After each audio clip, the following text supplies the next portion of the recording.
We do have theme music now. That I know. I just did it.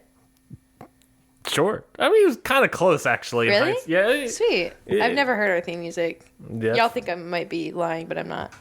I don't listen to our podcast. What?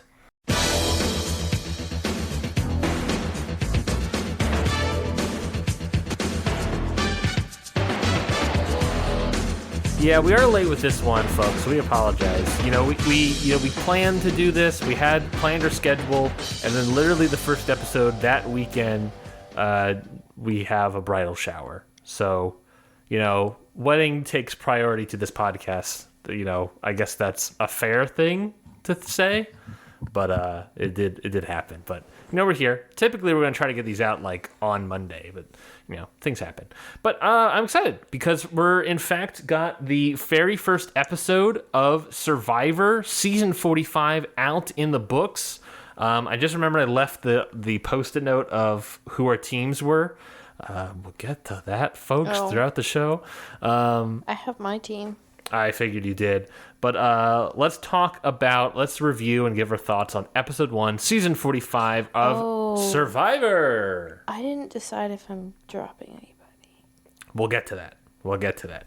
There's a lot of discussion about teams, specifically my team. Yeah, Ryan's team sucks. Yeah. And I picked really well. Yes, I would say so. Well, there's some that we haven't really seen too much of yet. Yeah, but so I'm like, do I drop them or not? Let me go get the post-it note real quick because I want to talk about that. While you're out there, can you also get my brown notebook? Because that has my initial notes from the first episode. Sure. So I'm going to entertain You didn't bring that at all? This is from episode 1. I'm saying from the very first one. Oh, I see. Okay, well, tell the people, what did you think of the first episode of Survivor? First episode, what did I think about it? It was fine. There's a lot of sass. In these episodes. In this episode, I don't know what the fuck Sifu is doing. Yeah. And I don't know what to... Okay, so while he's gone, I don't know what the fuck to do with my team.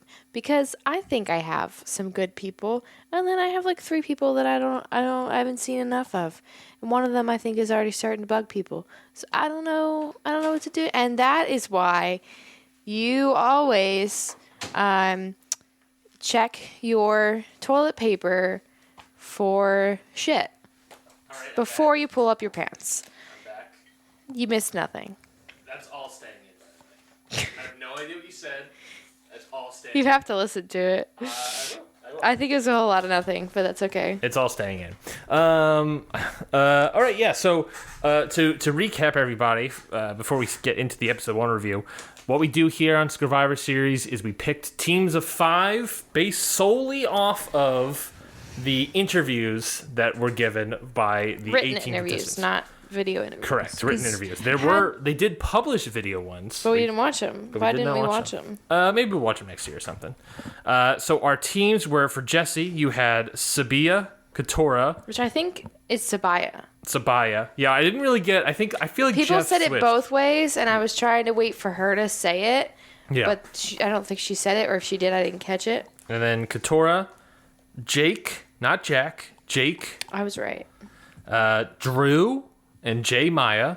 And on my team, I had Brando, Hannah. We'll get to that. Brandon. We'll get to that. Caleb and Julie. There was also the episode we found out which teams those people were on. I think yours was a little bit more diverse in that sense, but we'll get to all these people as we continue. So those are the people we're kind of rooting for individually. I might have lost faith, but again, we'll get to that. So episode 1, we are introduced through various interviews with the cast. For some of the cast, I have various quotes from different people to sort of get some flavor. We had Drew, a member of your team, saying a bunch of stuff, including the quote, "I'm probably the smartest person that's ever been on Survivor." As a team member, how do you feel about that? Okay, I didn't know he was Ivy League, and if I had known he was Ivy League, I might not have picked him. Wow. Well, based on the other things that I've written down, combined with the fact that he was Ivy League, I probably could have predicted that he would say something like that. I don't know how I feel about Drew. I didn't get enough of him. No, we didn't see a lot of the red team. It's like, I don't know if I want him. Well, I can't decide. We'll figure that out as the episode goes. Katora, she says, I can't tell anyone I'm a lawyer or I'm out. So that was kind of like her precursor to her upcoming strategy. Emily. Oh, Emily. One of her many quotes, it's a complete waste of time if I'm not the sole survivor. It being the entire reason she's here, survivor. So we knew that Emily was not going to get along with people. Yes. I feel like that's the first thing I thought of. One of the very first things she says is that her entire experience out in the island would be a complete waste of time if she loses. Bold. Jake says that if he's he's moving out of his grandma's house. Sifu, we find out he's a musician and a Tai Chi master. All right.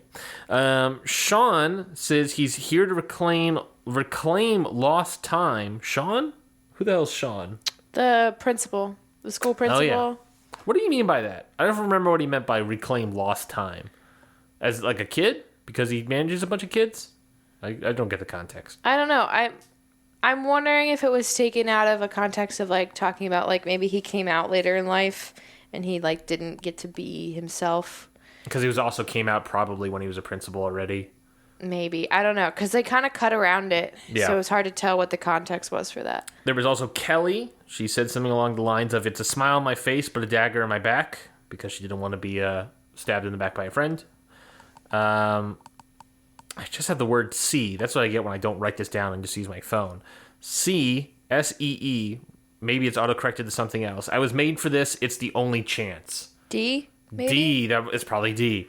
D, I was made for this. It's my only chance. So that's a bunch of quotes from different people, and we officially start the show with Jeff on a boat. We start the season. Jeff, of course, does some more interviews with the different casts. Austin says, I just want to do everything. Sabia says, I know I'm probably the strongest person in my tribe. This is not, in front of Jeff. This is BTS, not BTS, in an interview. Kendra, I'm obsessed with my tribe. The vibes are immaculate. Exactly how we expected Kendra. I think Sifu, Kendra, Emily, especially. I think we really nailed our vibe checks. I thought I nailed the Brandon vibe check, and then you picked him for your team, and I was like, okay, Ryan, go for the underdog here. That was rough. So Jeff welcomes the cast to the new season, and he says that there has never been this much energy in a cast before. He explains that the game has changed a bit, but it's still the same as Season 1. He then talks to Brandon first, who immediately gets emotional and says this has been his dream. Jeff welcomes Bruce back to Survivor and wonders asks him something along the lines of, do you think you have an advantage? What sort of advantage do you have since you've kind of started a day one before? And Bruce says that he really has no advantage compared to others because it's only been a day. He did one challenge where he got very injured, went back to the camp, and then got that night scuttled off to the unknown. So he really doesn't have an advantage compared to everybody else.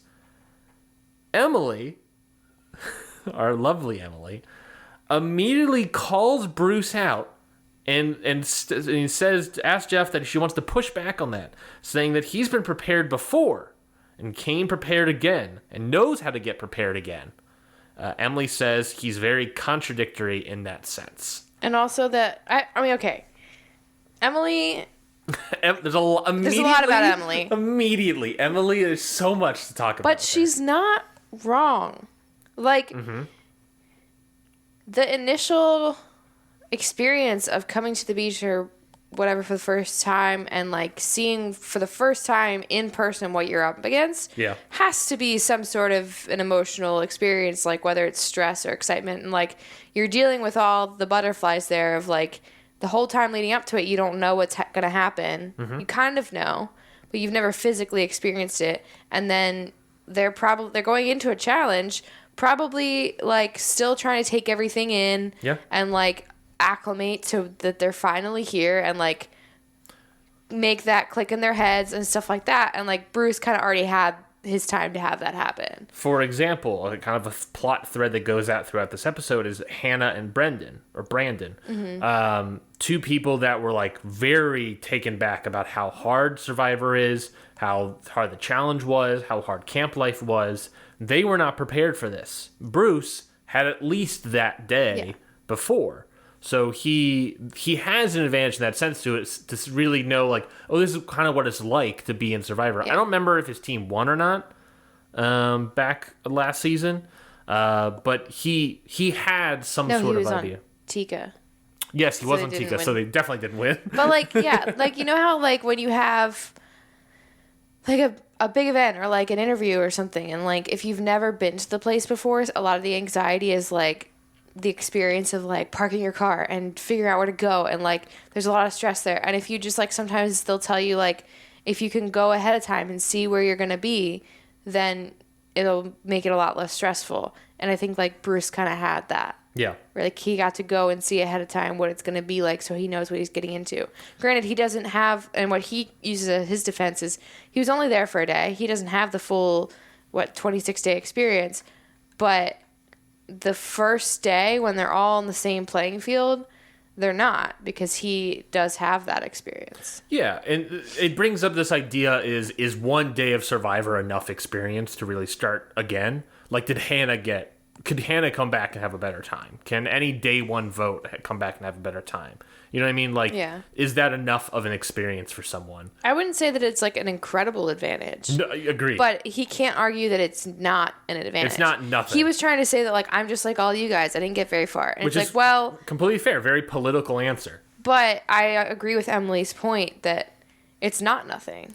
That being said... it downplays the fact that he's going into this prepared. That being said, Emily, her approach is so aggressive from the jump. I mean, at least she did mention she was aggressive. Yes, she did mention that in the interviews, but this is her first time with the whole cast meeting who she is. This is her first impression, and the first thing she does is, I don't believe this guy. I think he's kind of lying and contradicting himself, and I think he does have an advantage, and I don't think we should listen to what he says. I don't trust him.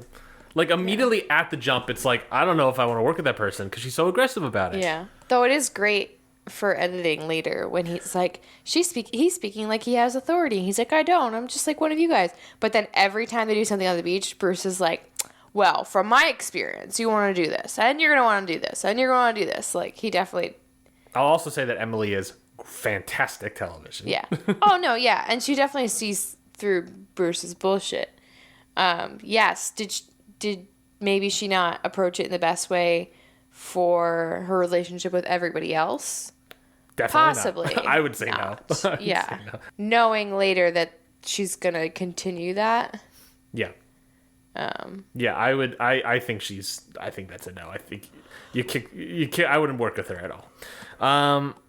Other talking point. So we get the names of the teams. Red team is Reba. Yellow team is Lulu, and blue team is Bello. We then get unveiled the challenge. 2 players have to empty a crate of rope and sandbags to find a key. The next pair jumps off the ship to a boat to then row out and get a key. And that remaining pair, row out and get a key, come back, climb up the ship. Once they're there, the remaining pair goes to unlock poles or whatever from this tower so they can kind of get 2 bags, one of which may have the flint in it that they need to win the challenge. So what do you think about this challenge, Jess? I'm not gonna lie, I didn't follow it very well. Not that it was like complicated or anything, but like it's just fine. It was fine. Things happen. Like they swim out and then swim back. So they do the swim ropes out and then they row back. Yes, they swim out. That felt kind of pointless to me. I don't think they swim out. I think they jump off, get in a boat, row out, get a key, row back, and then climb. Yeah. If I recall correctly. It just seemed kind of dumb to me. Do you think you can do it? I think I would be extremely tired if I did the rowing portion or the swimming portion. I think I could do portions of it. I don't know if I could do it well. I don't think you do it much worse than other people on this show. Yeah, it just seemed like kind of... To me, it felt like a challenge if we really want to use the barge. So Yes. how do we use the barge? How do we we got this barge. Because, like, if they didn't jump off the boat, it'd be like, why didn't we just do this on the land? So they had to. So it felt like the workaround was, oh, well, they'll just swim out and boat back. Yeah. Yeah. And it felt kind of dumb. I don't know. That part felt really dumb to me. So, of course, Reba's team, the red team, empties their crate first, gets the key. Yellow, which is Lulu, is next with Bruce sort of taking it easy. I don't blame him. Yellow, Lulu, they were in last place there. Or not, sorry. Bello, Blue, is in last place here. Bruce sort of taking it easy. Don't blame him. We don't want him knocking his gourd against anything. On the boats, Lulu gets to their boat first, and Brandon is super struggling on the ladder. You have to get out of the ladder and climb, get out of the boat, climb back up the ladder, up the barge. Brandon is struggling incredibly hard. At one point, he says, he just straight up says he can't do it. Mm-hmm. And can't even. I don't know what's happening, but just can't do it at all. Bello eventually passes Lulu and gets to the third stage, as well as Reba. Brandon says he can't do it. He just falls apart and has to crawl to the finish. Wait, who was the teammate that? Sean was with him. Sean does it immediately and is really trying to convince Brandon, let's keep it going. But Brandon's like, I can't do this. I'm not good at this. I can't do this. He says, I think at one point he can't swim. Or something, or his anxiety eventually takes over him, so much so that it becomes debilitating. He eventually does overcome it and climb the ladder. He gets onto the boat. He crawls to the finish line, and I wrote down here dead weight because this guy's on my team, and that was look, anxiety can be a very debilitating thing. This is the first challenge, and if it's true that he can't swim, why did you pick this one? It might not have been that he doesn't know how to swim, but I think at that point he was kind of having a panic attack. Yeah. So it might have been that he felt like he couldn't swim, or he didn't. Sometimes you it's like if you can't stand up anymore because you're having a panic. I don't want to be mean. I don't think that he doesn't know how to swim. I think he wasn't able to swim in that moment. I don't want to be mean to someone that suffers from anxiety, but if your anxiety is that bad and you're coming out to Survivor, he can't do this. This is challenge 1, and he cannot do this physically at all, mentally at all. How is he going to last? What did he think he was getting into? And obviously, he didn't know what he was getting into, as we find out later in the episode. Yeah. I don't want to be mean, but it is there are other spots that people could have done better. Anyone could have done better. I could have done better. I get being anxious and being debilitating, but it is so frustrating because it is what did you expect? Well, to be fair, it's again, this is the effect of showing up and confronting what you're going to be doing. Yeah. Which we've talked about, is an advantage for Bruce. Is also a disadvantage for a lot of people, especially the first challenge. He might do better. Yeah. He might get better. It might be the shock of the first day that is, overwhelming. Yeah. You never know. It's definitely that first challenge is definitely separating the men from the boys sort of saying, you know what I mean? Mm-hmm. And I don't think Brandon was put into the man column. I think he was certainly put in the boys column. Eventually we get to the poles with the flint, and red team Reba gets their pole first, unravels their pole first, gets their bag. It's the flint. They get the first win. So for the losers, the team chooses 2 people to go on Sweat versus Savvy. Brandon says he's sitting out on Sweat. So Lulu sends Sabia and Caleb. Blue, which is Bello. I wrote down Blue and Bello because I couldn't really know the names at the top. Are Brando and Jake. So what did you think? From State Farm? Yes. Did you have any other thoughts about this first challenge? No. I just thought the whole jump out boat thing was dumb. Because it just felt like let's tack this on so we can have an excuse to use the barge. Well, yeah, you have this cool set piece. You got to find something to do with it. Yeah, but so find something better. Team. Find something better. So pessimistic. It really felt like the laziest add-on. Do you have any positives about the challenge? Didn't like it at all. Was there a puzzle at the end? No. How did it start? Pulling rope and sandbags out of a cage, essentially. Oh, yeah. You don't like this. It's I okay. didn't Just say this you didn't like challenge. the I challenge. thought this challenge is, yeah, I didn't like this challenge. People, set dressers worked hard on this. No? Wow. Oh my God. Folks No, at home. I think the set dressers probably worked hard. I want to know who designed the game. First episode, Jessie comes judging everybody. This episode, she's judging. You asked me to judge the puzzle people. makers, the set dressers. I didn't judge the puzzle makers. There were no puzzles in this one. Wow. Back from commercial, Jay Maya this is the Reba team, says Reba is stacked with a combination of brains and brawn, and now that they also have their supplies, she expects they'll do very well. This is the new. This is kind of like the equivalent of the other tribe. Whatchamacall? Of course. Whatchamacall? That's the Fijian word. Whatchamacall. Whatchamacall? They introduce themselves to each other. It's kind of standard basic stuff. But Julie, on my team, who says that she doesn't reveal that she's an attorney. I believe she just said she was a stay-at-home mom or something like that. Yeah. Can we acknowledge how there are... Let's see. Let's look at this real quick. 1, 2, 3 attorneys. Mm-hmm. And Jake is the only one that tells people he's an attorney. Yeah. Because he's new, too. He's a new attorney. Yeah. Dumb. Drew ends up describing 2 sides of himself. The introspective Drew and the extrovert Basile. Bastille. I believe it was just Basile. I thought it was Bastille. I feel like you're wrong because you're wrong about the other things. Why are you being so pessimistic, Bean? I don't know. Where's the positives? How do you feel about Drew? I don't know. Okay? Because, listen. Flips page? You don't like Drew. I don't know. Because, in theory, I haven't seen enough to know, is he going to be good? He didn't tank any challenges, right? Mm-hmm. But he did say that he's the smartest person here. And that doesn't feel confident to me. That feels cocky. Arrogant? Yeah. That's fair. So this is really the most of the red team we get. I don't know if I should put my money on him. I think it's a safe option because we don't know any more than him, so it's hard to get rid of a guy like that. I also think maybe Jake I might get rid of. I don't know. Yeah, I would say that guy. On the Bello tribe, the blue tribe, Bello, Bruce is excited to start again. They talk about Emily coming in hard, just dunking on Bruce. Mm-hmm. Bruce says to camera that he wants to be the crazy drunk uncle, and he tells them he doesn't.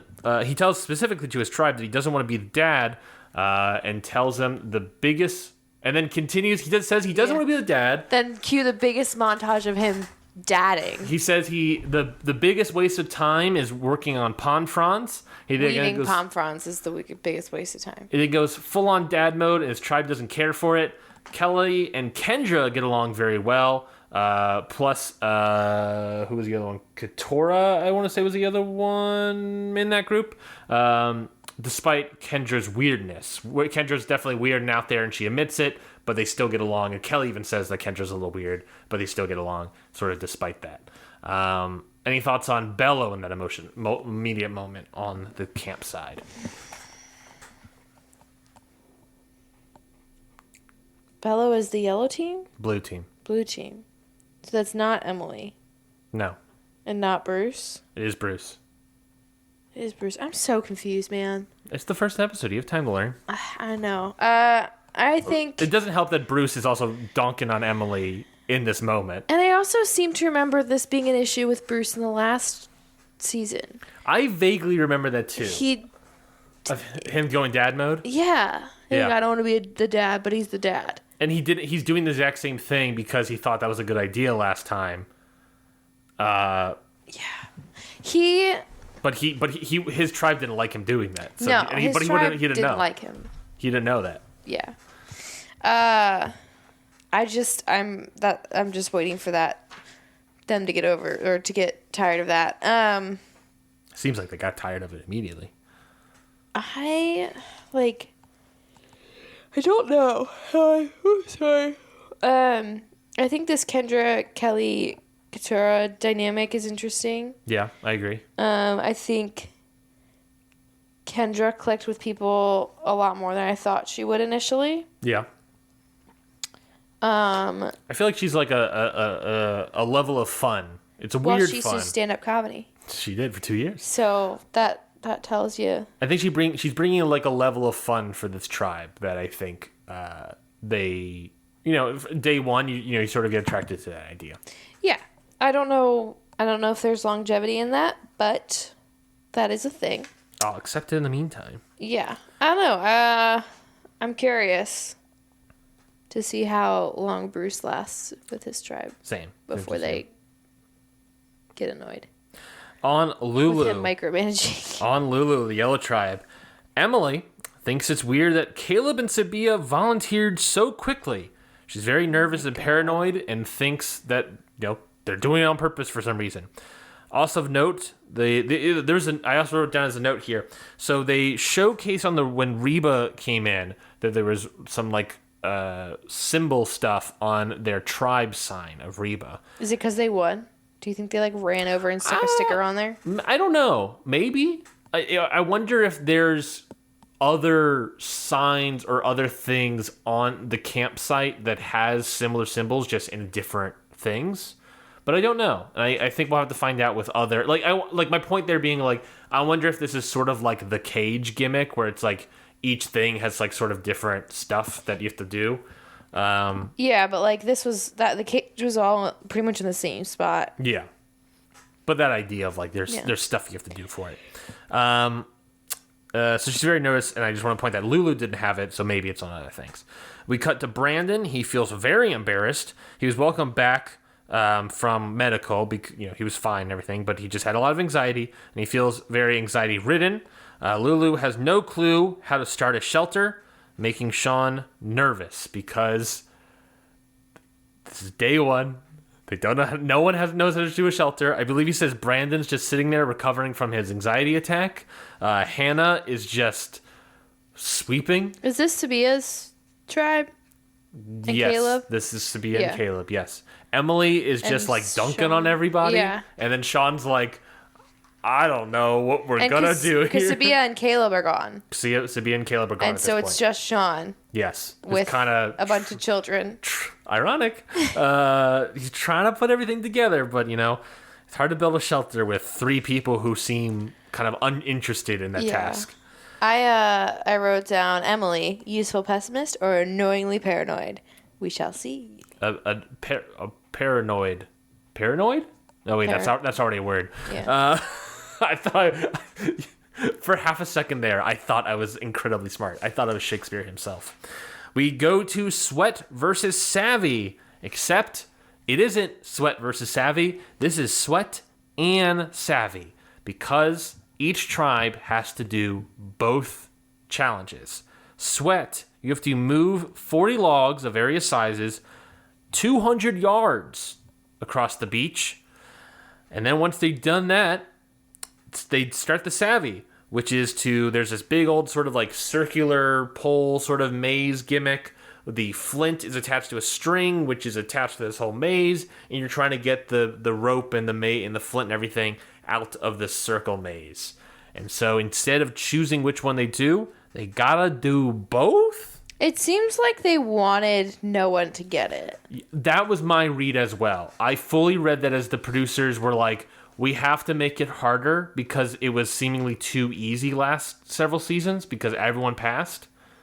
And then I think they made it way too hard. Overcorrected. But I wonder if they did that on purpose of they didn't want anyone to get it. But then I don't know. It kind of cause drama at camp. Yeah. And also the whole conceit of this is you can win back your flint, but not having flint, it makes it harder. They want it to be a harder season and stuff. But everyone was getting their flint basically day one, just slightly delayed. So it kind of went against that whole idea. Mm-hmm. So a good way to work around that is we have to make Sweat and Savvy harder. Yeah. And their decision was, let's just have them do both. And it turned out to be way too hard because everyone starts working on those logs. They feel exhausted and they're worried they're going to all be out. Both teams are dying over the challenge. Caleb is super impressed by Sabia. Brando says he almost fainted multiple times, says there's an unspoken agreement between the brains of him and the brawn of Jake. Lulu eventually finishes the sweat first, and they move on to Savvy, but Bella was not far behind. Both teams super struggling with Savvy, and seemingly both don't complete the challenge because they don't complete the challenge. No one gets their flint here for Lulu and Bello. That's disappointing. It's like when you put that much time and energy into it, and then just like nothing. It should be stated, the whole thing is they had to complete both tasks in a specific amount of time on a sand timer.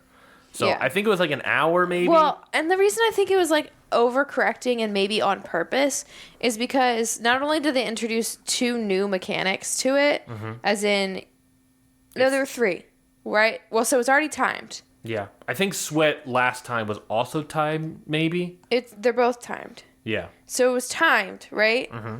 But instead of just, okay, let's do sweat and savvy and it's timed and see who wins, they're now competing against each other. Yes. Right? Yes, as well. So if you really did want to like make it harder, but somebody to win, you wouldn't have done all 3 of those things. Yes. You would have done sweat and savvy, and it's timed, and then maybe one of them doesn't get it. Or just do sweat and savvy, and whoever wins first wins. Right.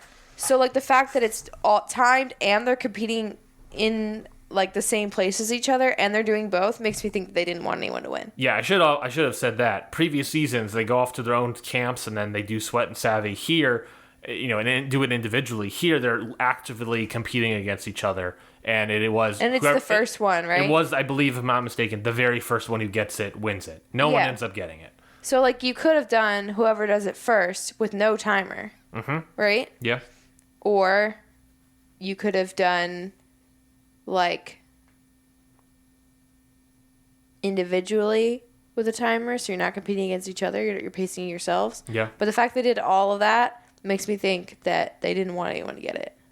Yeah, and I can understand where the producers are coming from there, like this idea of like, you can either one person gets it or no one gets it. Those are the only options.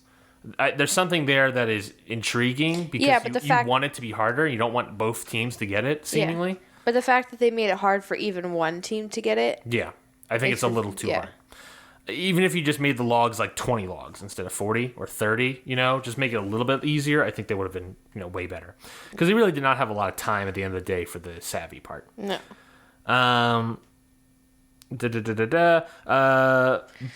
Bello is back at their camp. And we're done with that? Yeah, did you have any thoughts on the sweat and savvy? Yeah, I have thoughts on that. Please hit us. No, I don't. They're dumb thoughts now at the end. Please hit us dumb thoughts. I just was writing things down. Let me set this up. Dumb thoughts with Jessie.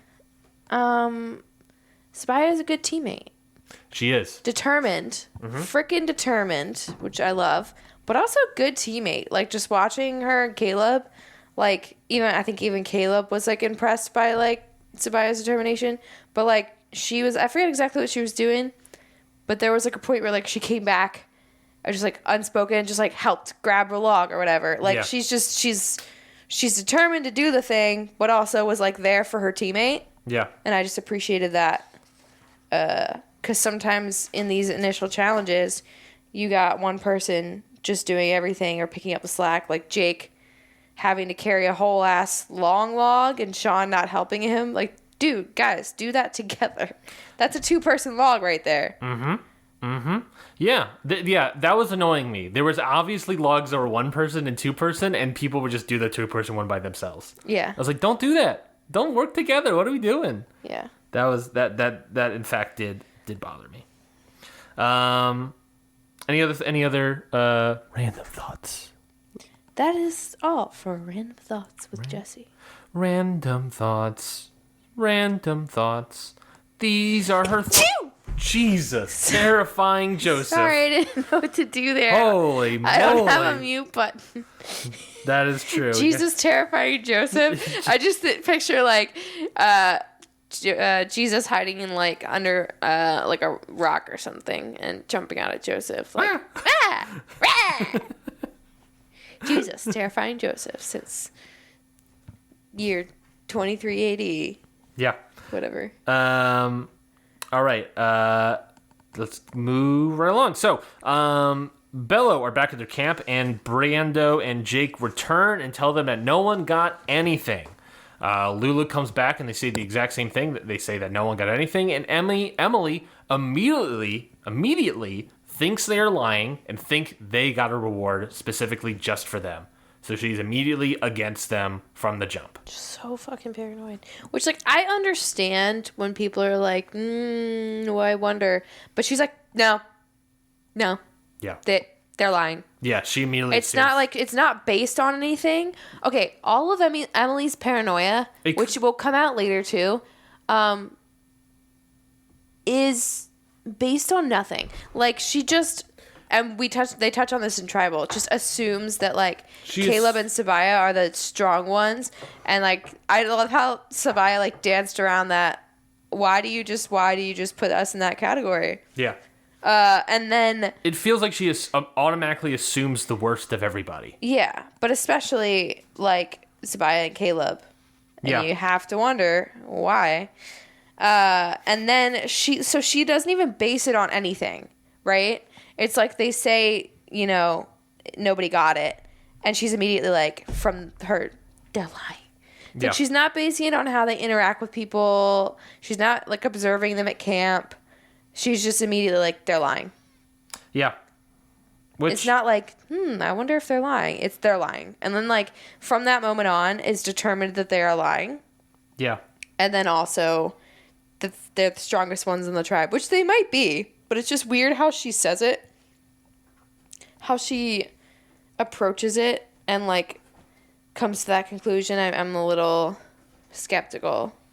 Yeah, I don't like that from her. I didn't like it either. And we have that continued thread throughout the episode. Yeah. Hannah and Brandon have a conversation about how they both hit their wall and they don't want to build, and I wrote this on all caps, their shelter.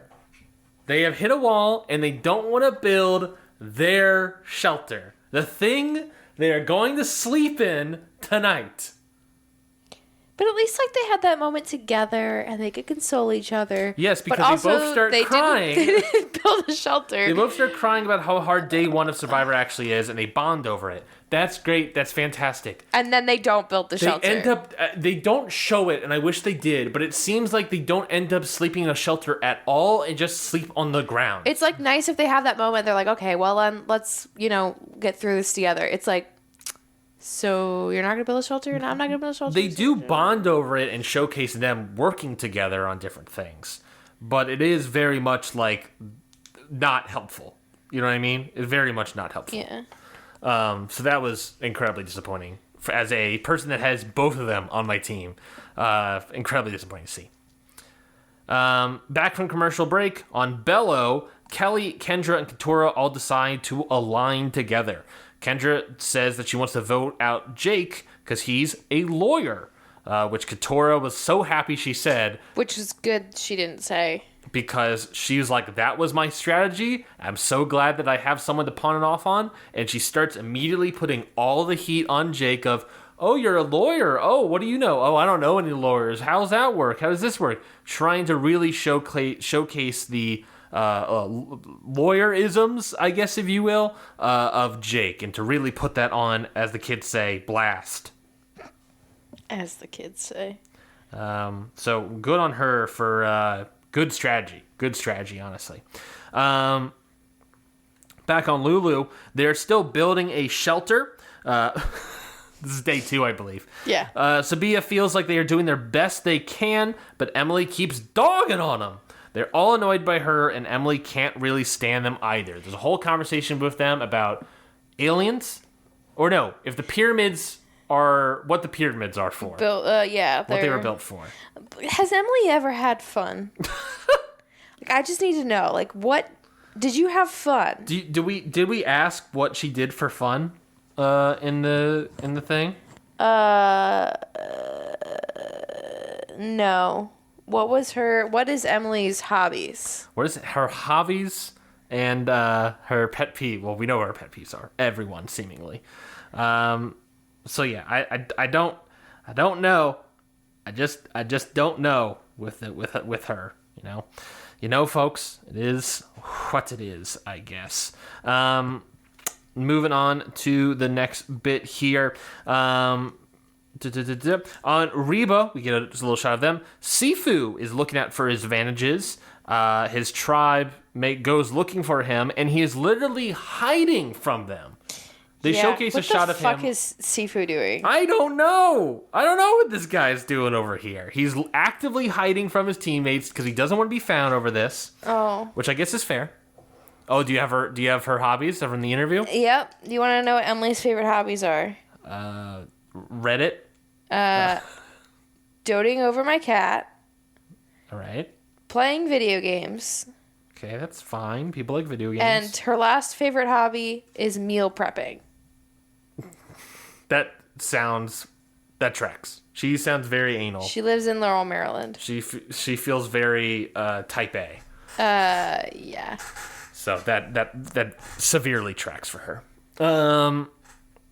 Let's see. So Sifu is hiding from the rest of his tribe. Dee thinks that he was spying on him, or he was spying on them, and now doesn't trust Sifu because Sifu is hiding in the bushes. She sees him, and she didn't realize that he's hiding because that's such a weird thing to do. So instead, she thinks that he was trying to spy on them for some reason. Which is fair. It's a fair assumption. I think it's a completely fair assumption because what Sifu was doing was insane to me. It's crazy. Austin goes searching as well, but he is better at it because he ends up finding a beware advantage. It is a clue for the location of the idol. Because he has it, he cannot vote, and he needs to do various tasks. The first one is to sort of decipher the coded message that was on his tribe nameplate. When they enter that Reba thing that I mentioned earlier. And it gets a little like cipher code to figure it out. Which again, okay, so love Austin. Doing He's great adorable. so far. Best so far. Little he's got a lot going for him. Yeah. I don't think he's gonna make it very far. Yeah. Well, I think because he is athletic and he's not necessarily, I don't think he's I just think that he's a little baby. He's a little babe. Yeah. And he might be too positive for this. Well, I think what's going to help him is that Sifu will take the heat and he can pass by. Sifu is too lovable and big bear energy, but also weird as hell, and the things he does is weird as hell, like hiding, and people automatically don't trust him. So because of that, I think Austin can pass by for a little bit. I just think, and the tribe seems solid, so I think they can at least win to pass by even more. I hope that he proves me wrong. I think he has some tenacity in him. I think there's a good chance, assuming he doesn't really explode, and his team sees it and they lose for various reasons. I think he can easily make it to merge. I just think that every time I see Austin on screen, I'm like, poor little babe. Yeah. Do you want to also know Emily's pet peeves? Sure. Nearly everything. Is that what it says? Yes. Chewing, snoring, arrogance, being overly serious, which, by the way, shocker, she is being overly serious, but also being overly jokey. You name it, and it probably irritates me. Why? I can totally see why the Survivor producers are let's pick this girl. They absolutely want her. This is fantastic television. Yeah. And I think that she's going to have to work really hard for people to overcome the initial reaction they have of her and the frustration that they're going to have in the first couple of days. It's kind of like a Carolyn situation for a different reason. She's a lot. Yeah. And if they can move past it, she might be okay. She's so anti-social game. It's insane. She's going to have a hard time. Yeah. So we talked about a couple people that you were nervous about. Austin, I think Austin can go fairly well. Emily, we're not sure about at all. Give me two people that you think right now, based on this first episode, that you think can make it to the merge, and two people that you think are not going to make it to the merge. Well, is it other than the obvious two? It can be the obvious two. I think Emily has her days numbered. I think Brandon has his days numbered immediately. Other than that, on the blue tribe, Red Tribe, Reba, I really got no read on them. You have some concerns about Austin. I think if anything, Sifu. I think he's the number Sifu, though, one. they might forget about him. You know what I mean? Yeah, He's not going to get voted out right away. I only say Sifu because he is the only person that has negativity towards him on the red team. But it's not even like negativity. It's just like, well, except for they think that he's spying. Yeah. I think that he might fly under the radar until the merge, to be honest. I think Jake is going to have a hard time. Yep. I Bruce. think Bruce is going to have a hard time. Hannah, obviously, is gone. Brandon, I think, might have a hard time making it to the merge. Emily. Who are some people you think can make it to the merge? I think Sabia. Yes, absolutely. I think Sabia will only go if people think she's a huge threat that they need to get rid of. But if the yellow team is losing that much and they have to start dropping Sabia, they're fools. Yeah. Same thing with Caleb. Same thing with Caleb, by the way. I honestly think Julie is fine. Okay. Yeah. We saw a smart strategic play of not telling her that she's a lawyer. Yeah. Same thing. I'll add in Katora in that same sense. Yeah, I think Katora can make it. I do think that Austin can make it to the merge. I think D will make it. Austin will have to work on a social game to make sure he's safe because he can't vote. Yeah. I think D will make it. I'm a little... I know you're still weary about Drew. I don't know about Drew. I don't know about Kendra. Don't know about J. Maya. I don't know about J. Maya. But also, to be fair, we didn't see much of her. Well, Kendra, I think, if Kendra, Katora, and Kelly can link up and stay together, then all they have to do is bring on one more person, and then they have voting control. Yeah. So I think there's, and I don't know who that could be. Maybe it's Jake, because we saw, sort of working together in that, or at least socializing between him and Katora. So I don't really know what that would look like, but, I think the three of them have the best chance on Bello to make it through to the merge. We get to the immunity challenge. The immunity challenge is to race over a ramp race up a ramp, then slide down into a mud pit where you just kind of crawl through, and then, everyone gets through and does that. Then you have to move a bag full of coconuts sort of over this hump, and then you take all the coconuts, throw them out into a hoop, and then when you get enough coconuts to weigh down the netting in the hoop, a little flag goes off. Then they have to climb a tower as a team, your classic Survivor move there, and solve a Survivor-themed puzzle. So Bruce, Sifu, and Sabaya are out first on their respective teams. Everyone, Lulu, goes face down during the slide. It seems like a smart idea there. I'm unsure because a lot of them look like they landed directly on their face. They did. Which immediately put mud in their eyes. So I don't really know. Mud in their eyes and mud in their hands. I don't know about that one, folks. Reba finishes first the mudslide, and they start dragging their bags. Bello eventually overtakes them and starts unloading their coconuts first.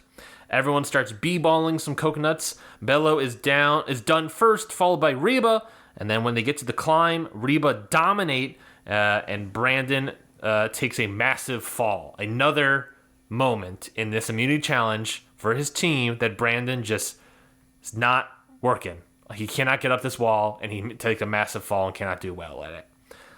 We get to the puzzle. Bello finishes so quickly I missed it. It was like immediately. Yeah, none of us saw it because they just nailed it. Reba follows very closely behind. Brandon looks so incredibly out of it. There's a point where you can see Caleb being like, "Hey, man, I think that one goes there." so lovingly supportive of like, "Hey, man, you're doing great, bud. I think that puzzle piece should go there." And he's like, yeah, and then goes over to do it. He looks so out of it, and Lulu ultimately lose. Post-match, Brandon says he feels bad to vote for someone who competed better than he did. So he at least is self-aware. What did you think about this immunity challenge? Okay, so who for Reba did the puzzle? Was that Drew and J. Maya? I didn't write it down. It was so quick. I think it was Drew and J. Maya. I feel pretty great about my picks from that team. Yeah, now you're good on Drew and Jeremiah. As Jake, I don't know. I don't know about Jake. Yeah. I don't know. I thought my favorite moment... I don't know who did it on Bella. Like I said, I just... It happened so quickly, I did not even see who did it, what had happened. I thought my favorite moment from that challenge was when Bruce is going through the cage part, and Jeff goes, "Keep your head down." I wish they just gave Bruce a helmet. They should just give Bruce a helmet. Yeah. That would have been... Yeah. I thought it was interesting how everyone went face first down the slide, because clearly they had talked about that. Yeah. There was the one person, I forget who it was, that did feet first, and, like, there are two people. Lulu? I don't remember. Yeah, okay. And, like, kept their momentum, and I was like, that's great.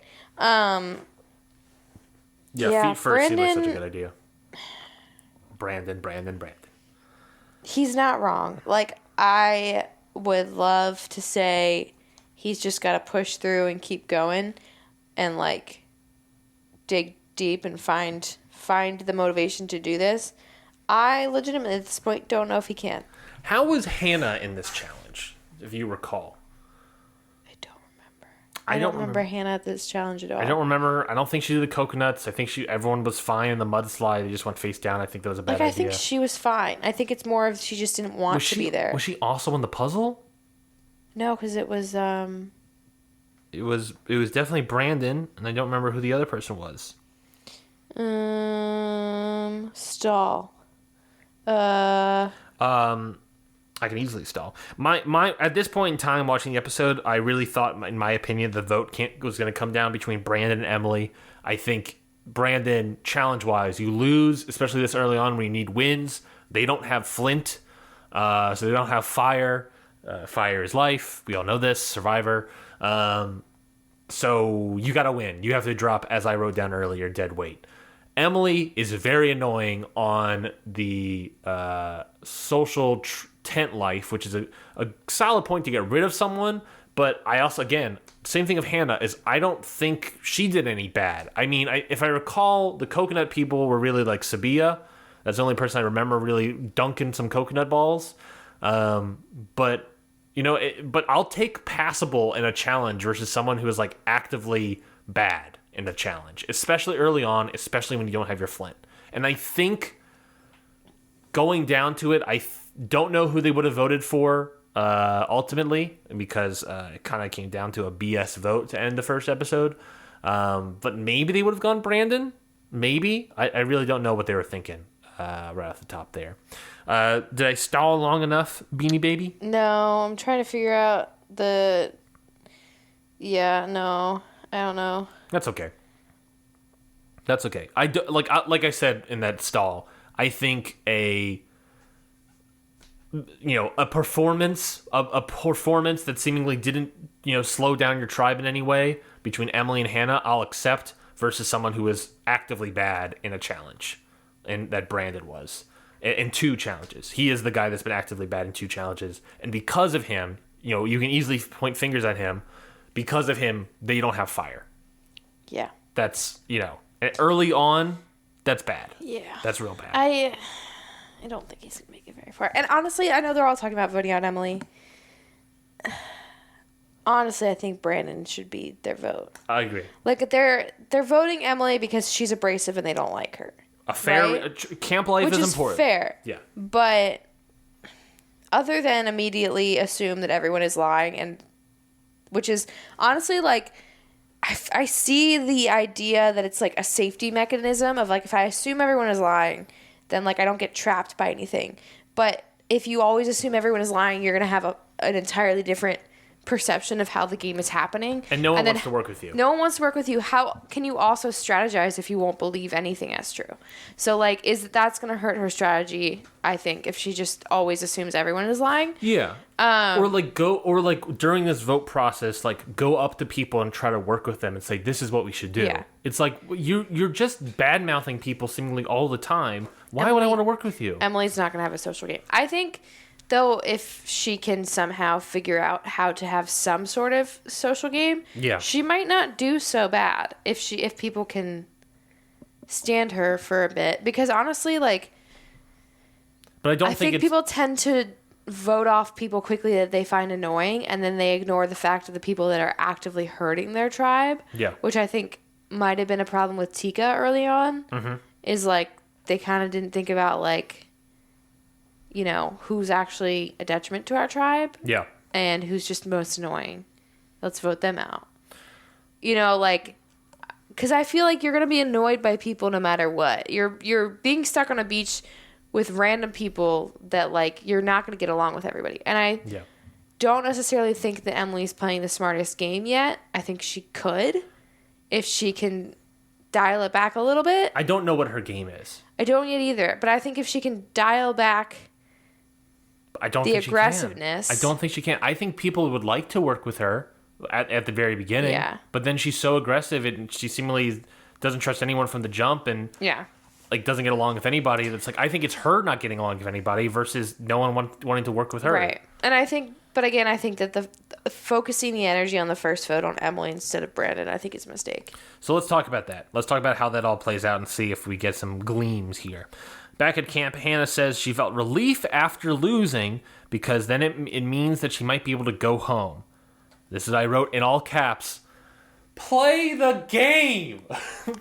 She doesn't want to. I said it before. Nothing annoys me more in this show than someone who actively doesn't want to play the game. Well, then that's why she's going. But that's what I'm saying is that's why they should send her home. Yeah, and that she is shouldn't take the place of somebody who wants to be there. They shouldn't waste a vote on somebody who wants to be there. If she doesn't want to be there and she's not going to play the game, all she's going to be is dead weight.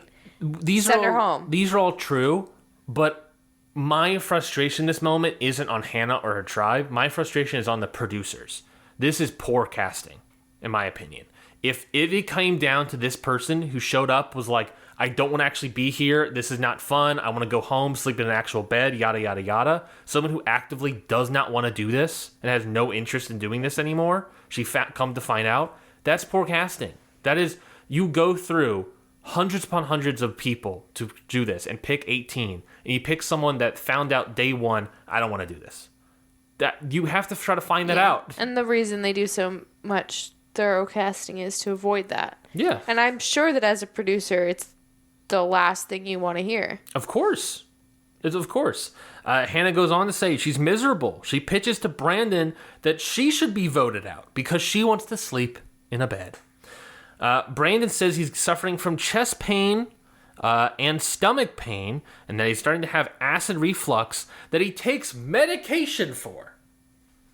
I don't know if that's anxiety or just specifically acid reflux, but all of a sudden he has physical pain that he takes medication for, that he can now no longer take that medication because he's on the island. He knew that going in. I'm very frustrated about these guys. He says he's going to play his shot in the dark. Oh my God. Yeah, that... So we got to break down why Brandon thinks he's going to play his one-time use shot in the dark and why he thinks that might be a good idea. Shot in the dark, he gets rid of his vote completely, and he has a 1 in 6 chance of being safe. Why play shot in the dark? I don't think that he's playing the shot in the dark to be safe. Part of me feels like it's an excuse or a ploy to not have to vote. Because he felt too guilty voting for anyone. True. I don't think this is purely a strategic move of like, see if I can save my butt. It feels like I'll play it off like I'm trying to save my butt, but I can't fathom voting for somebody. And if they had found out that he just didn't vote, that might have not gone well. Yeah. If he gets it through, that's worse. Yeah.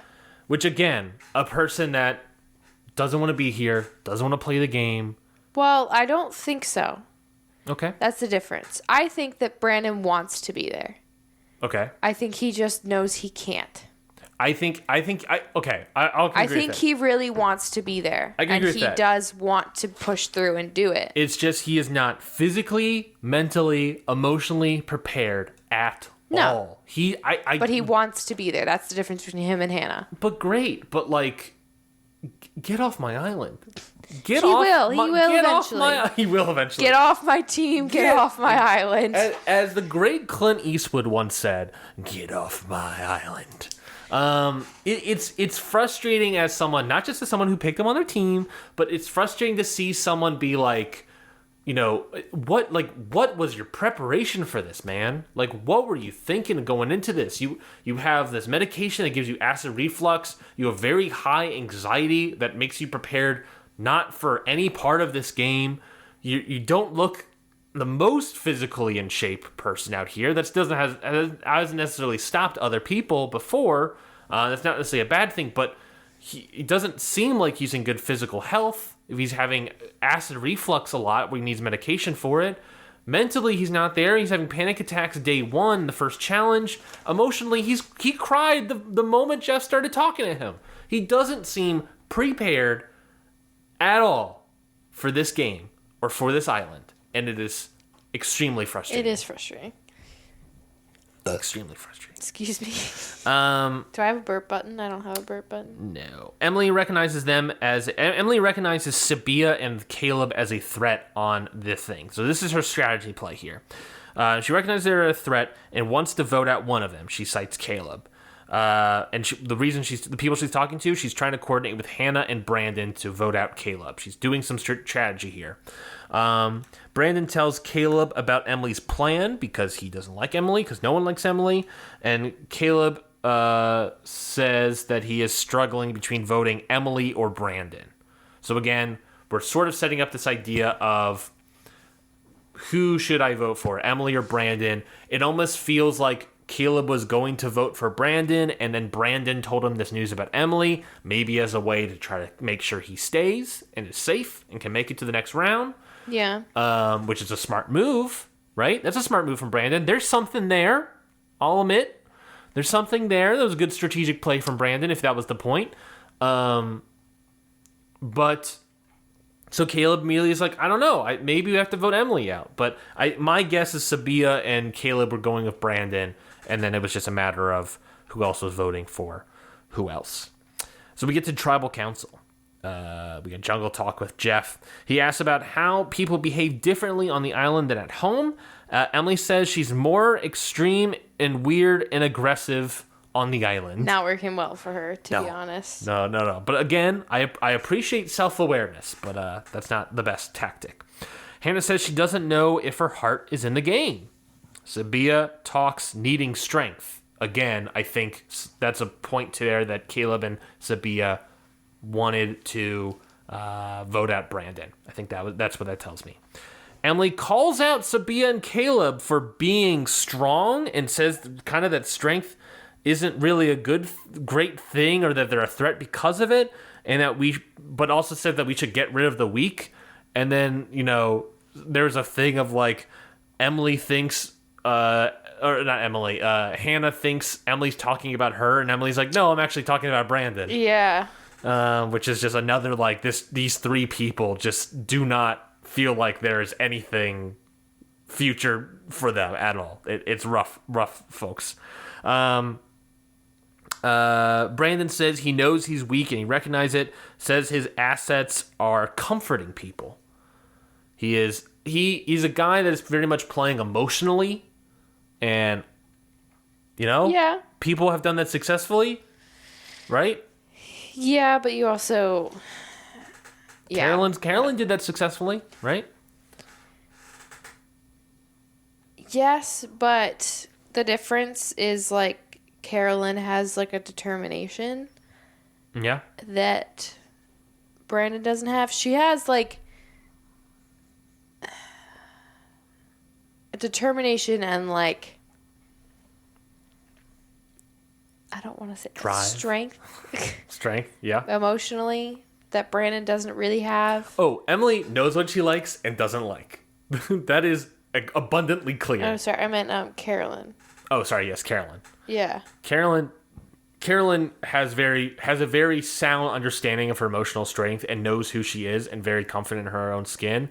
Brandon does not read to me right now. I could be wrong in the future, but currently he does not read as someone to me that is comfortable in his own skin. He seems very lacking in confidence, and again, I chose this guy to be on my team. We go on to finish Tribal Council, where Hannah doubles down on wanting to be voted out. She essentially says that she is willing to quit. Gets very emotional. Sean is very upset about this. Everyone's like, oh, I love you and all this other stuff, but he is quitting here, essentially. Sabia looks very disappointed in Hannah. And then Jeff's like, all right, is everyone under the same boat?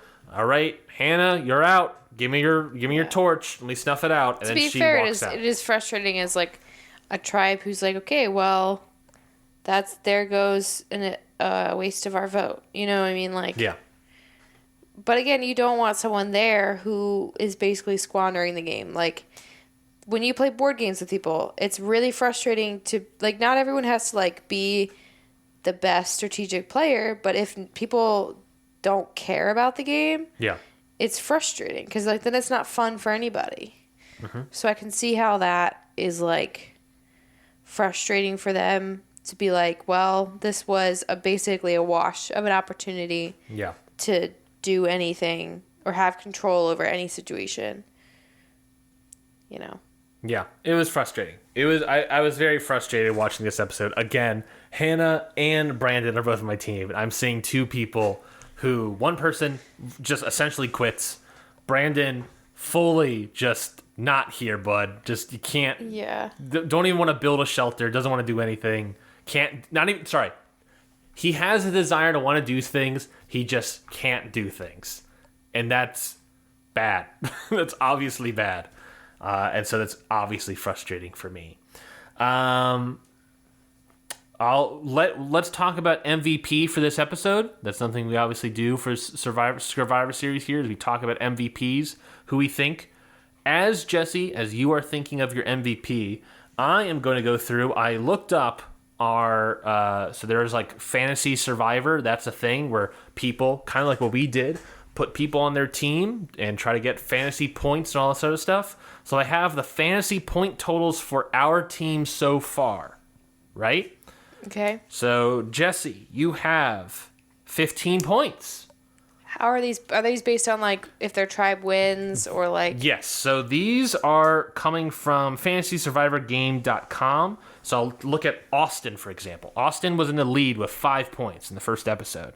He got 1 point for getting the reward, 1 point or 2 points for winning the immunity challenge because his team got the number one victory, and then another point for an island challenge, which I assume is just I don't know what an island challenge is. I guess finding the thing. He found an idol, but not an idol. He found a beware advantage, so maybe that's what it is. Like, he doesn't have an idol yet, but he has a challenge. Yes, he has an island challenge. So I guess that's what that is. But so he has gotten 5 points versus someone like Hannah, who actually got 2 points somehow this episode. I don't know how she got 2 points. So I can only see 1 point for island challenge. So I don't really know completely how these things are tabulated. And she has 2 points despite everyone else on her tribe getting 1 point. So I don't really understand completely how this website's tabulated. Maybe I'll do a different website and figure this out later.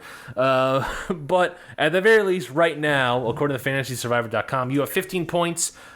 Drew and J Maya got you 4 points. Jake and Katora got you 3. And Sabia got you 1. And on my team, I have 11 points. So you have 15, I have 11. Brando got me 3, Julie got me 4, Hannah got me 2 and got voted out, so she's done. I'm not getting any more points from her. Brandon and Caleb both got me 1. Again, I'll double check those point things because I don't really know how those point totals actually make sense to me. So I'll figure that out, folks. But until then, right now it is 15-11. Jessie is in the lead by 4, and I completely lost someone on my tribe. All right, let's talk MVP. Let's think. Who do you think was the MVP of this episode? Brandon. I'm kidding. I think he's the LVP for sure. Maybe Hannah. Maybe Hannah. Poor babe. Poor babe. I feel bad. I feel bad for being this critical of him, but, them's the breaks. He put in a horrendous performance in this episode. Yeah. And I understand where he's coming from, and that sucks. I hate anxiety. I have anxiety attack issues as well. But it is like, that is a horrendous performance. Like, outside of that, like... Yeah. It's all about drive. It's all about power, as The Rock once said. MVP, Any thoughts? Really, I don't really have a distinct person, so I might just. Part of me was thinking. I think I have someone in mind. I think now that I think about it, I think I have someone in mind. I was thinking Sean for pulling Brandon out of the water, and also attempting to build a shelter with his team. Doesn't succeed in that though. He was trying to herd cats. Okay. Yeah.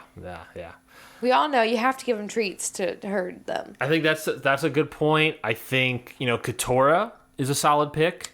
I think that's a solid pick. Drew might be a good pick as well. Sabia, maybe is a good pick, even though her tribe did lose twice, and she also lost the challenge, the Sweat and Savvy, but she looks strong at the very least in all these losses. But when you have your MVP in mind, Jess, we'll say it at the exact same time.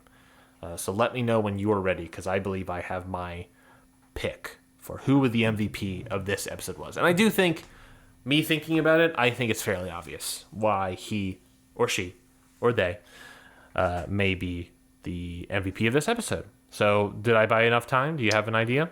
Yeah. All right, ready? So yeah, 3, 2, 1. 3, 2, 1, Sean. Austin.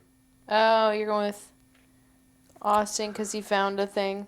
He was on the team that won both the reward challenge and the immunity challenge, and he also found a beware advantage. So he's done the most work in this episode. But you say Sean for those same sort of reasons from before? Yeah, but I could get behind Austin also being an MVP. Fair enough.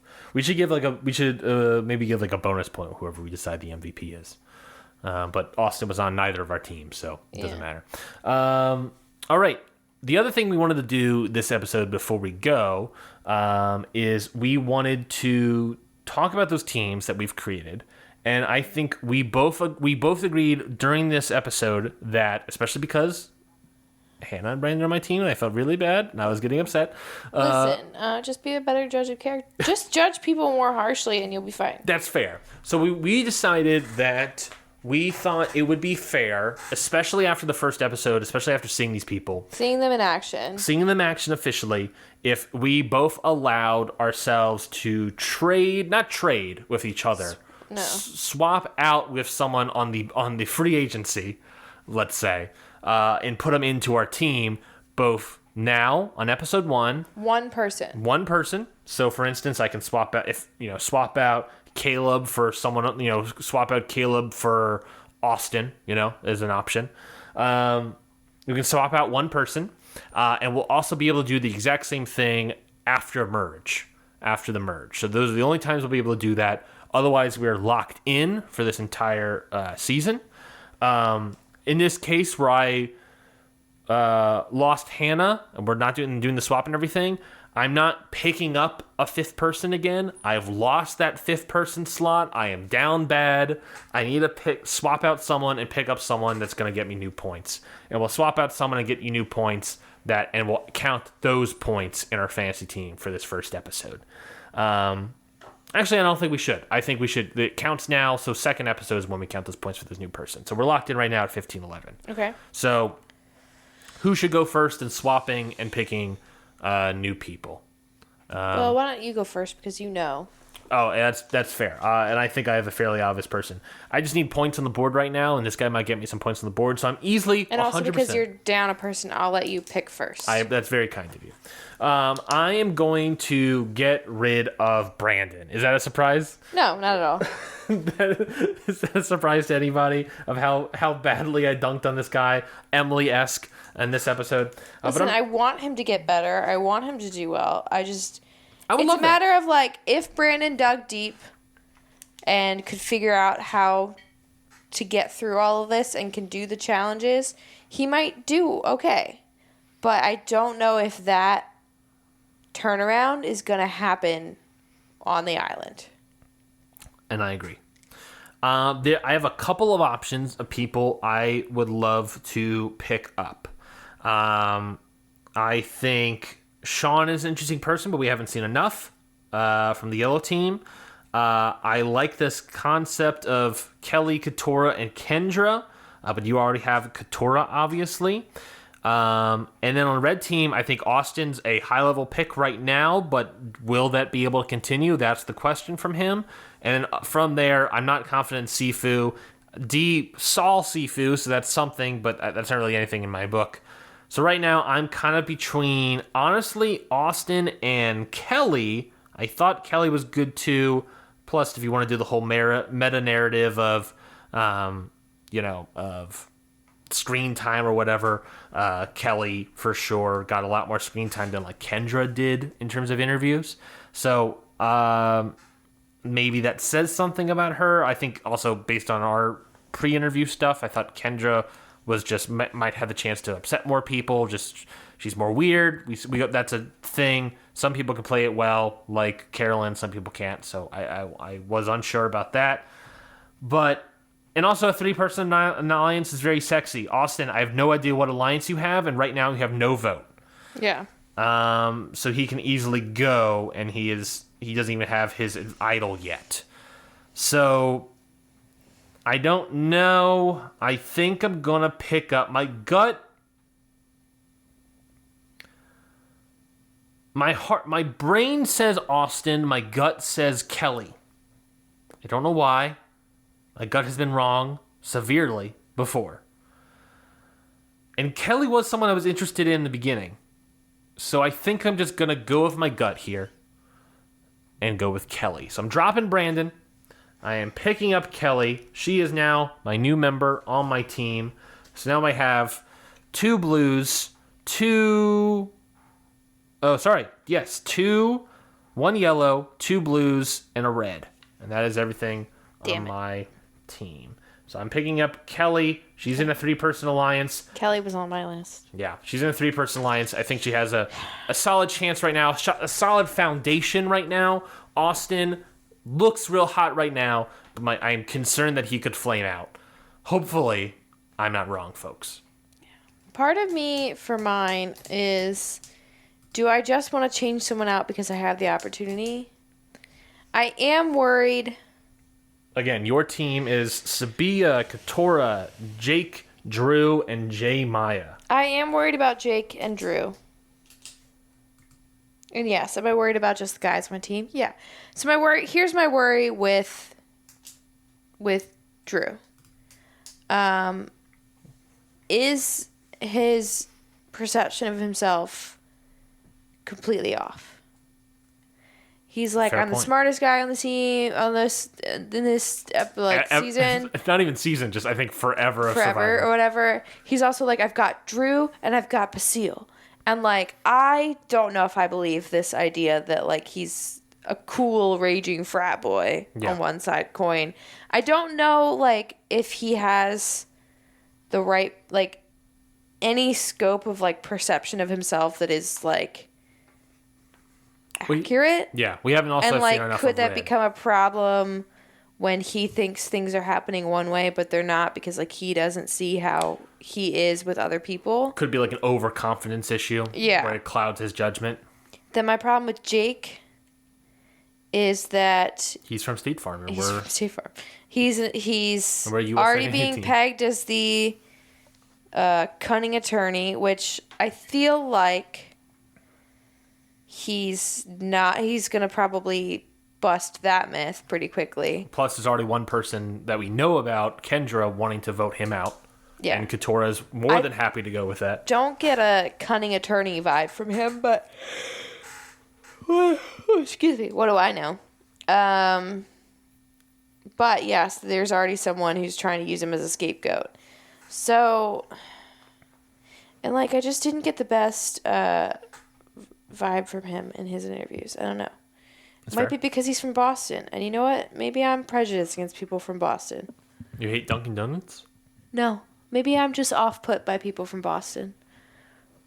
You're not a Celtic fan? No, not at all. You were actually pro-cop in the Boston cop slide incident? No. I don't know what that means. You didn't see that? Have you seen that video? The cop going down the slide? No. Oh my God, folks, we are watching this right now. Okay, well, the podcast is on hold. We have to look up the Boston. I was thinking of trying to pick up Sean, right? Okay. But my gut doesn't. there's no clear person that I'm like, drop them. Yeah. I think I'm just not wanting to have Drew or Jake on my team. But I think my worry is like I didn't get enough screen time with either of them to know of the two who might be more of a target. Uh-huh. And might be unable to evade that hit. It feels like because of Jake's outgoing personality, he might become more of a target than Drew initially. I could just wait till the merge. And if one of them doesn't make it, I pick up Sean. I guess that's fair, is that you don't have to do this. I know, and I'm like, am I just doing it because I have the opportunity to do it? I think I am. I think I need to see who doesn't make it. All right, that's fair. I don't think you have enough data to really get someone I don't. There's no gut feeling. The weakest point person you have right now is Sabia, and she is easily the best person on that team. Yeah. Lulu. I think my gut is like, there's nothing, so just don't do anything. So I think I'm going to trust my judge of character, and I'm going to see who doesn't make it. Mm-hmm. And then I'm going to pick after the merge if I lose anybody. If I even lose anybody. Wow. Speaking about overconfidence. I might not even lose anybody because I picked a good-ass team. All right. So you've never seen the police Boston cop slide? No. All right. So let me show you this video. Can they hear it? Yes.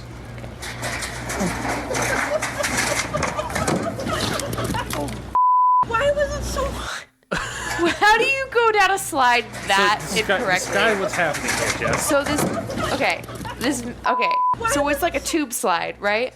Yes, this is a random playground. This is a playground, a tube slide, and you just see feet first over the side, battered around. Did the man bring his weapon on this? Yeah, you can see his weapons flying off of him. What the fuck? Lands on his face, slides on the ground. Yeah, what a dumbass. You can't hear the sound. How do you go down a slide that incorrectly? Me and the listeners are the only people who can hear the sound. You can't hear the sounds, but the sounds are great. What is it like? Oh my god. You can hear the thuds. Has this man never gone down a slide before? I don't know what happened here. I wasn't really bothered what happened here. Why are his arms underneath of him? I'll turn that off and we'll just give that to you. Give that to you to enjoy. But there you go. That's the Boston Clarkson. It's a lot of clanging. Oh my god. There is a lot of clanging there. He looks like a mannequin just being flung down the slide. My god. It's real rough. How are you? It's real rough, folks. How? Anyways, that's Scurvivor series. Ooh, a nice little logo there you drew. That's Scurvivor series. We appreciate everyone for listening. Before you turn off the podcast, if you have any thoughts about what we said today, if we thought we were way too harsh on Brandon, or me specifically, let us know, because you can email the show, giving us some contact with our listeners. You can email the show, scurvivorseries@gmail.com. And Scurvivor is SCUR. SCURVIVOR. I said SCURVIVOR. Series at gmail.com. So yes, Scurvivor series at gmail.com. Hit us again. That is SCURVIVOR at Survivor series at gmail.com. Again. Lame. And if you think that I'm being too judgmental and mean, don't tell her. I don't need to know. I mean, I feel like I have to be judgmental because I have to pick people and I need my team to do well. Yeah.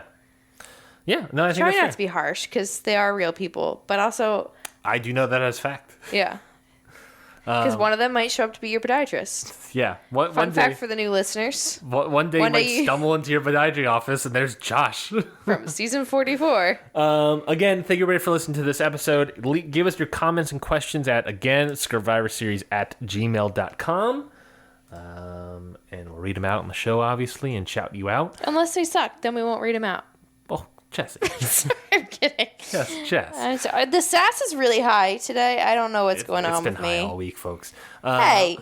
I love you. Me too. Give us some plugs. What have you been enjoying this past week that you would like, or what's something that you've enjoyed or thought about or whatever in the past week that you would like to? Thinking about chocolate a lot recently. Did you mean like that I'm watching? I think you said chocolate last episode too. Whoops. It's just that we never have enough in the house. Yeah. That you have some chocolate. No, I don't. Where do I have chocolate? We have an entire bin of chocolate and candy and stuff. It's all expired. Then throw it out. It all sucks. Then throw it out.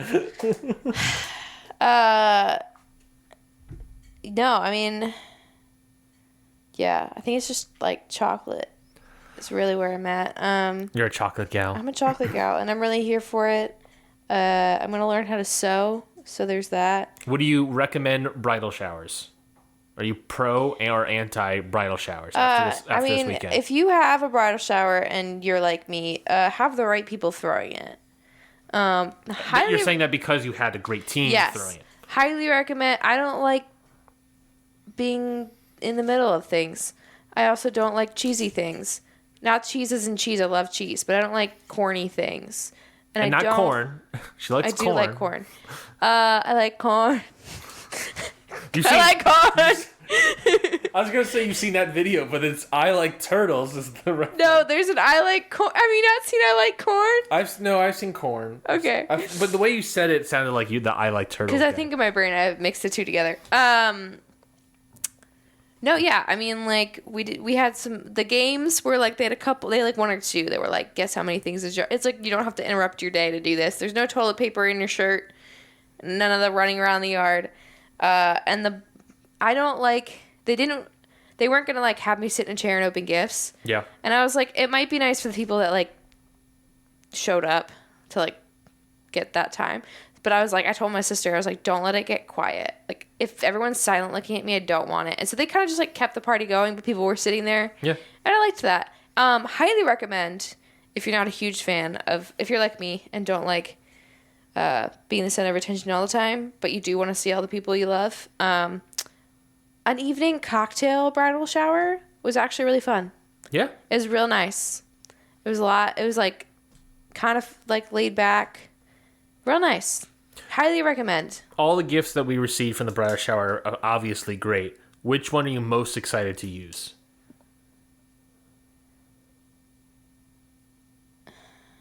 Real thinker. I mean, we don't have the wine glasses, but the Nintendo Switch controller is also great. Also a heating pad. Very excited for that. You mean the blanket? No. What else did we get? A bunch of different things. I was just saying if there was one that really stuck out to you that you like, we got a food processor, we didn't get it's not here. I know. But what of those things are you like, oh, I'm excited to use this? The wine glasses. You're so excited for the wine glasses? I'm really excited for the wine glasses. But also I'm really excited for the panini press because I'm a huge fan of, I don't like just like warm sandwiches. It's either got to be a cold sandwich or a hot sandwich. Yeah. Excuse me. So I'm excited for the panini press. Also a griddle. Yes, it is. You can open it up to be a griddle. Yeah.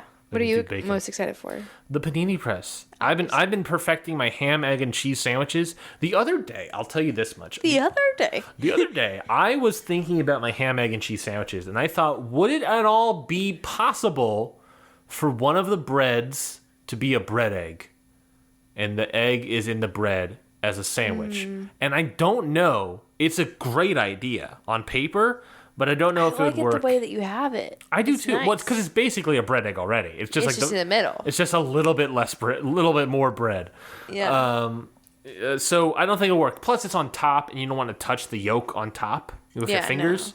No. So I think if I did like a triple stack, and had a bread egg in the middle, What if we had like a Patreon tier where like once we get our panini press, like you make a sandwich for a listener that is in our and send a sandwich through the mail. They would come over and have a sandwich. If you pay this much in your Patreon tier, yeah, Ryan makes you a ham, egg, and cheese for sandwich. $1,000 a month. You can come to my house and I will make you a sandy. That'll be the new tier. It's the Sandy Claus tier. Sandy Claus. Sandy? I like that better. Sandy? That's it for this week's episode of Scurvivor series. We'll be back a little bit earlier next week. Again, we had that bridal shower, so that's of importance. We'll be back next week with an all new episode, talking episode 2 of Scurvivor. I cannot wait, folks. So again, yeah, I'm excited. So because now you have a good team.